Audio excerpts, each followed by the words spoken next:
إن الله لا يغفر أن يشرك به ويغفر ما دون ذلك لمن يشاء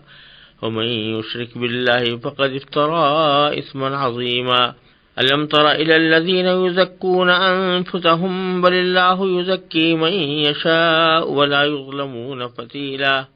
انظر كيف يفترون على الله الكذب وكفى به إثما مبينا۔ ان آیات کا ترجمہ یہ ہے، بے شک اللہ اس بات کو معاف نہیں کرتا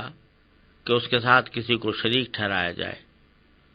اور اس سے کم تر ہر بات کو جس کے لیے چاہتا ہے معاف کر دیتا ہے۔ اور جو شخص اللہ کے ساتھ کسی کو شریک ٹھہراتا ہے وہ ایسا بہتان باندھتا ہے جو بڑا زبردست گناہ ہے۔ کیا تم نے ان لوگوں کو نہیں دیکھا جو اپنے آپ کو بڑا پاکیزہ بناتے ہیں، حالانکہ پاکیزگی تو اللہ جس کو چاہتا ہے عطا کرتا ہے، اور ان پر ایک تاگے کے برابر بھی ظلم نہیں ہوتا۔ دیکھو یہ لوگ اللہ پر کیسے کیسے جھوٹے بہتان باندھتے ہیں، اور کھلا گناہ ہونے کے لیے یہی بات کافی ہے۔ پچھلی آیتوں میں یہودیوں کی بدعمالیوں کا ذکر چل رہا تھا، اسی سیاق میں یہ بات بھی آ رہی ہے کہ پیچھے جیسے گزرا یہودی لوگ اپنے آپ کو اللہ کا بیٹا اور اللہ کا محبوب قرار دیتے تھے، اور یہ کہتے تھے کہ ہم اللہ کی لاڈلی قوم ہیں اور ہم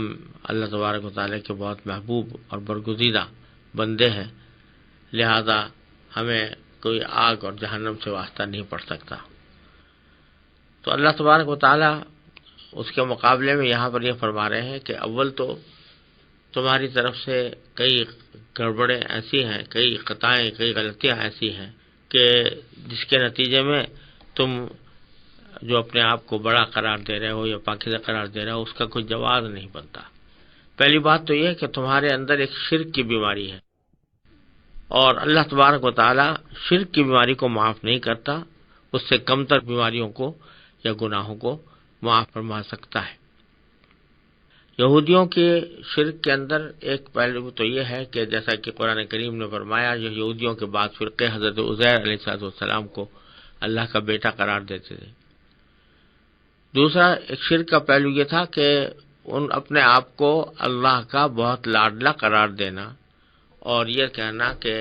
ہمیں کوئی عذاب نہیں ہو سکتا کیونکہ ہم اللہ کے محبوب بندے ہیں،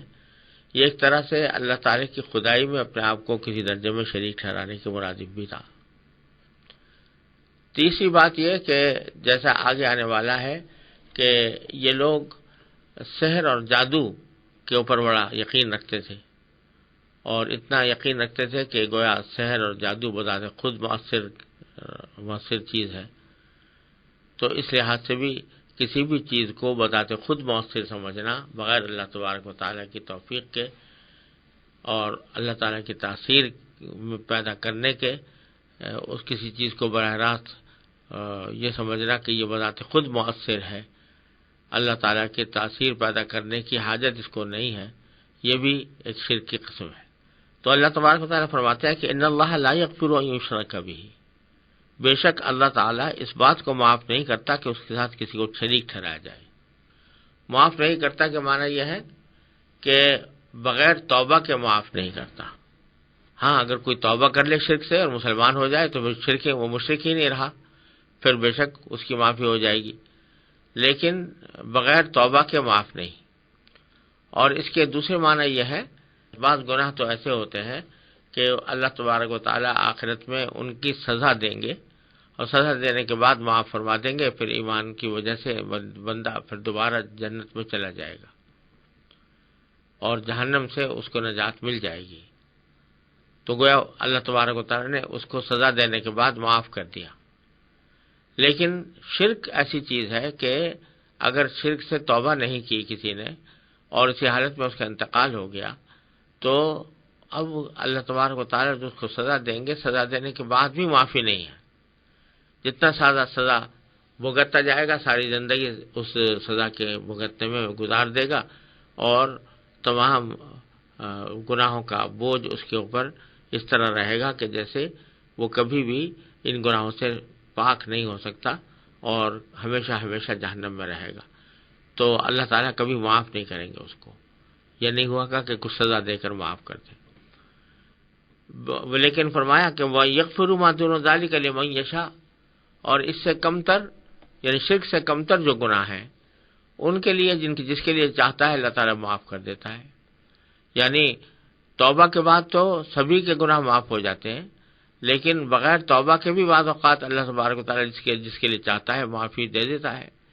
یا کم از کم یہ کہ معمولی سزا دینے کے بعد جو آخرت میں ہے، سزا دینے کے بعد پھر معاف کر دے اور پھر اللہ تبارک و تعالیٰ اس کو جنت میں داخل کر دیتے ہیں۔ تو شرک لیکن ایسی چیز ہے کہ اس کی معافی کا کوئی راستہ نہیں ہے سوائے توبہ کے، آدمی توبہ کر کے اسلام قبول کرے اور شرک سے تائب ہو۔ اور پھر ساتھ یہ فرمایا کہ یہ سزا جو ہے، یہ بات جو کہی جا رہی ہے کہ شرک کی معافی نہیں ہے، تو یہ کوئی ظلم کی بات نہیں۔ وَمَن یُشْرِک بِاللَّهِ فَقَدِ افْتَرَىٰ اِثْمًا عَظِیمًا، شرک ہے ہی ایسا کام کہ جو شخص اللہ کے ساتھ کسی کو شریک ٹھہراتا ہے وہ ایسا بہتان باندھتا ہے جو بڑا زبردست گناہ ہے۔ یعنی اللہ کے لیے کوئی شریک ٹھہرانا یہ ایک بہت بڑا بہتان ہے جو اللہ کے اوپر باندھا جا رہا ہے۔ اس واسطے یہ جرم ہی اتنا بڑا ہے کہ اس کی معافی بغیر توبہ کے نہیں ہو سکتی۔ پھر فرمایا کہ الم تر الی الذین یزکون انفسہم، کیا تم نے ان لوگوں کو نہیں دیکھا جو اپنے آپ کو بڑا پاکیزہ بناتے ہیں؟ تزکیہ کے لفظی معنی ہے پاک کرنا، اور اس کے دوسرے معنی یہ ہوتا ہے کہ کوئی شخص اپنی یا کسی کی کوئی تعریف کرے اور اس کو عیب سے پاک بتائے کہ اس میں کوئی خرابی نہیں ہے، اس میں کوئی عیب نہیں ہے۔ تو فرمایا جا رہا ہے کہ ان لوگوں کو ذرا دیکھو جو اپنے آپ کا تزکیہ کرتے ہیں، یعنی اپنے آپ کو بے عیب بتاتے ہیں، کہتے ہیں کہ ہمارے اندر کوئی عیب نہیں ہے اور ہمارے اندر اچھائی اچھائی ہے۔ یہ وہ یہودیوں کی طرف اشارہ ہے جو یہ کہتے تھے کہ نحن ابناء اللہ واحباؤہ، ہم اللہ کے بیٹے ہیں اور اللہ کے محبوب ہیں، لہذا ہمارے اندر کوئی عیب نہیں ہے۔ اللہ تبارک و تعالیٰ فرماتے ہیں وَلِلَّهُ يُزَكِّي مَن يَشَاءُ، تمہارے اپنے آپ کو بے عیب قرار دینے اور پاکیزہ قرار دینے کا کوئی اعتبار نہیں، اعتبار تو اللہ تعالیٰ کے تزکیے کا ہے کہ اللہ تبارک و تعالیٰ کسی کو بے عیب قرار دے، یا اللہ تبارک و تعالیٰ کسی کی تعریف کرے، اللہ تبارک و تعالیٰ کسی کے اچھے کام کا اعتراف فرمائے، تو یہ تزکیہ بے شک معتبر ہے۔ وَلِلَّهُ يُزَكِّي مَن يَشَاءُ، اللہ تبارک و تعالیٰ جس کو چاہتا ہے پاکیزگی عطا کرتا ہے